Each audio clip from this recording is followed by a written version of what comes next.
বন্ধুরা, আবার চলে এসেছি আমি তোমাদের সাথে একটা নতুন দিনে নতুন একটা ভিডিও নিয়ে। তো আমি শ্রাবণী, আমার ডায়েট শ্রাবণী চ্যানেলে তোমাদের সবাইকে স্বাগত। তোমরা কেমন আছো? আশা করি ভালো আছো, সুস্থ আছো। আমিও খুব ভালো আছি, দারুণ আছি। তো আজ আমি চলে এসেছি তারকেশ্বর মন্দির সম্পর্কে কিছু বলার জন্য। তো যদিও বাঙালি মতে আমাদের শ্রাবণ মাসের শেষ সোমবার, আগে সোমবারটা হয়ে গেছে, কিন্তু হিন্দি ক্যালেন্ডারে আজ সোমবার হচ্ছে শ্রাবণ মাসের শেষ সোমবার।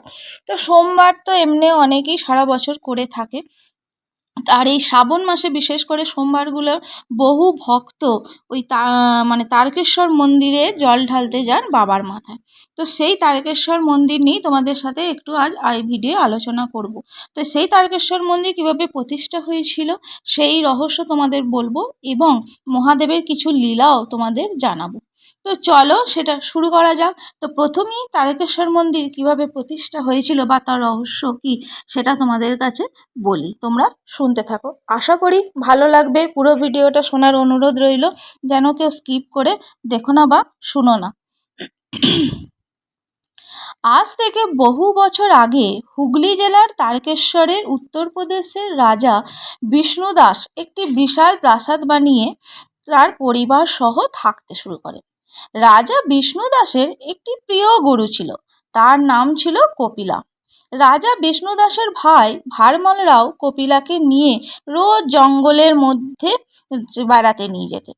কিন্তু প্রতিদিনই হঠাৎ কপিলা দৌড়ে জঙ্গলের ভিতর কোথাও চলে যেত। এমন ঘটনা প্রতিদিনই ঘটতে থাকে। একদিন ভারমলরাও কপিলার পিছু নেয় এবং ভারমলরাও কপিলার ডাক দেয়, কিন্তু কপিলা দৌড়াতে থাকে তার ডাক না শুনেই। কিছু দূর যাবার পর ভারমলরাও আর তাকে দেখতে পায় না এবং সে ক্লান্ত হয়ে একটি গাছের তলায় বসে ঘুমিয়ে পড়ে।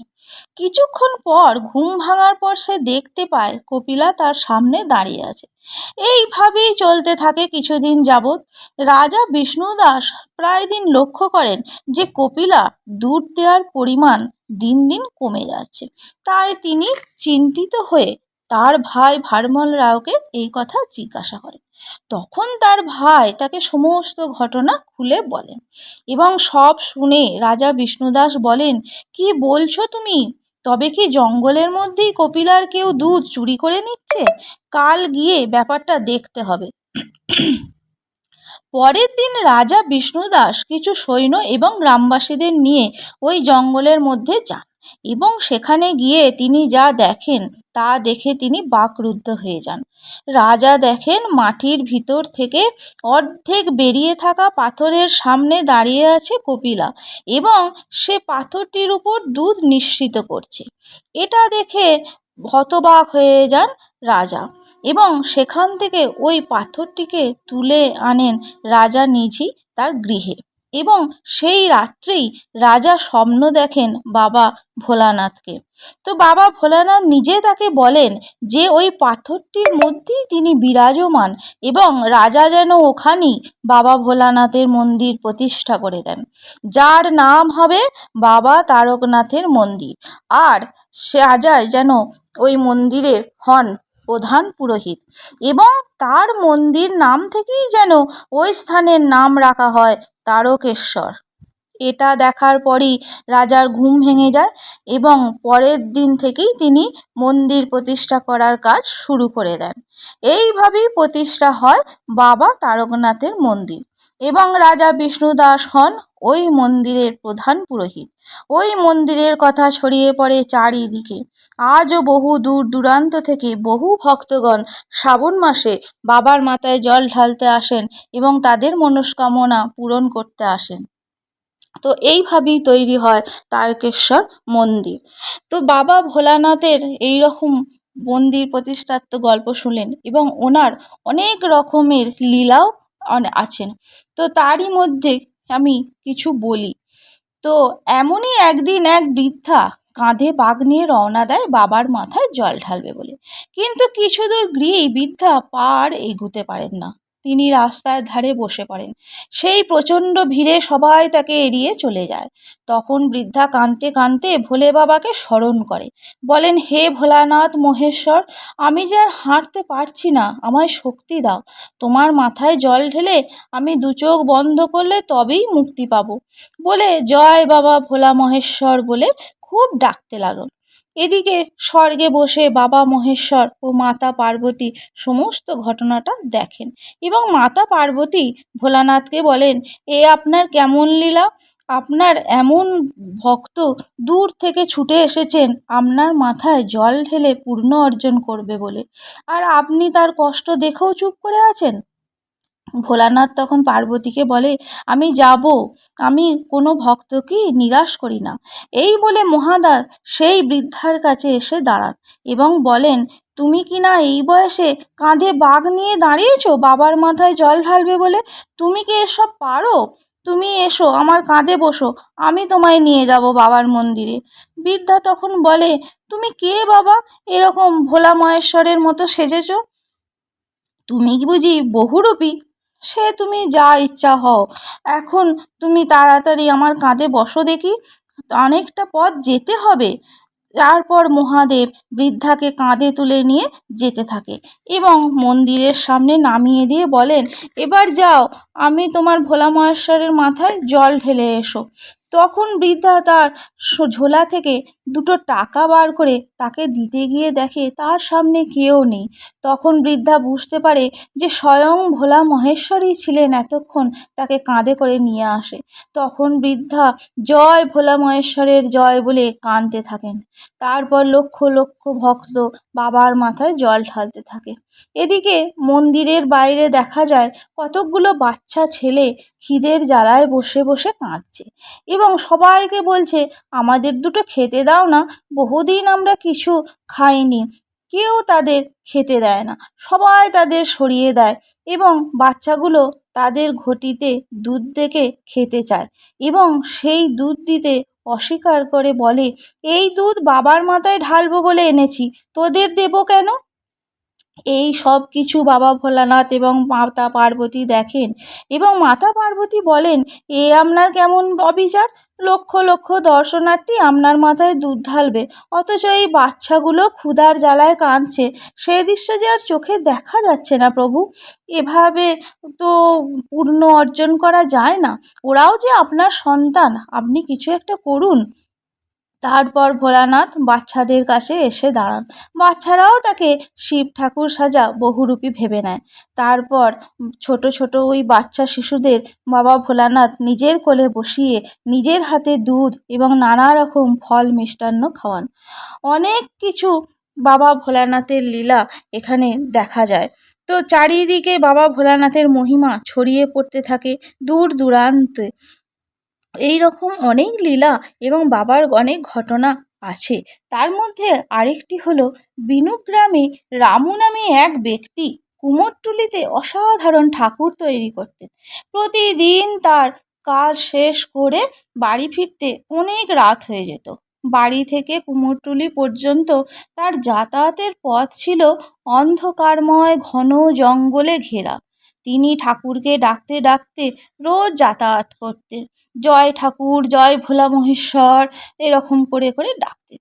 একদিন জঙ্গলের ভেতর থেকে অদ্ভুত সব আওয়াজ ভেসে আসতে লাগলো। যে বাঁচাও বাঁচাও, কেউ বলে কেউ যেন চিৎকার করছে আর বলছে, আমার মাথা জ্বলে গেল, আমার মাথা জ্বলে গেল। তো এই আওয়াজ শুনে রামু তো খুব ভয় পেয়ে যায়। ভূত পেতনি ব্রহ্মদত্তি ভেবে সে জোরে জোরে সাইকেল চালিয়ে বাড়ি চলে যায় এবং বাড়ি গিয়ে খুব হাঁপাতে থাকে। তাকে দেখে তার বউ কমলা বলে, কি হয়েছে গো তোমার? ভূত দেখলে নাকি এভাবে হাঁপাচ্ছ?